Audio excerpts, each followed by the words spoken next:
The trailer for Wes Anderson's The French Dispatch is here.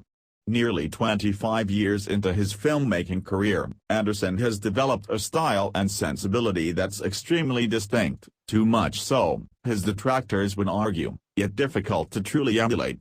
Between his frequent use of 60s and 70s pop songs, perfectly symmetrical set pieces, steady-handed camera moves, and storybook framing, there's no mistaking an Anderson film, even ones with plots as worlds apart as Rushmore, The Grand Budapest Hotel, and Isle of Dogs. His latest film, The French Dispatch, is described as a love letter to journalists and takes place at the French outpost of a fictional weekly American magazine in the 20th century.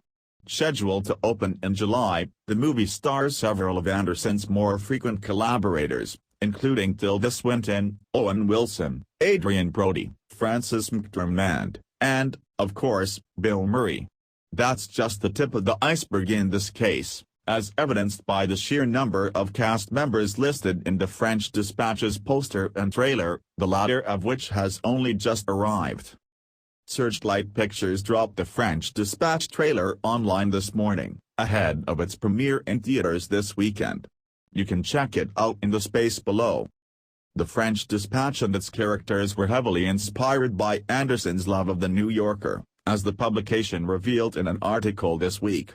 For example, the French Dispatch editor Arthur Howitzer Jr., Murray, is based directly on TNY's founding editor Harold Ross, while Wilson's character, Herb St. Cesarac, was similarly modeled after TNY writer Joseph Mitchell.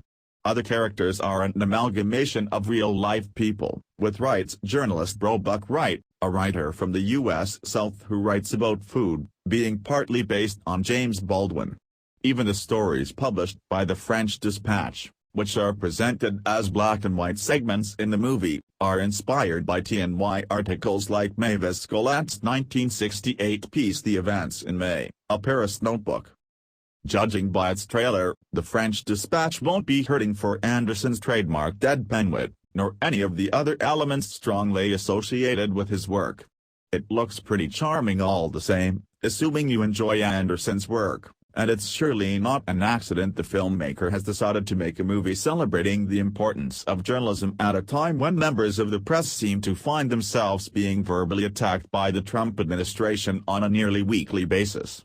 Anderson has tackled timely issues in his movies before. For example, The Grand Budapest Hotel dealt with the rise of fascism in Europe during the 20th century, yet he usually finds a way to address those topics through an otherwise entertainingly quirky story.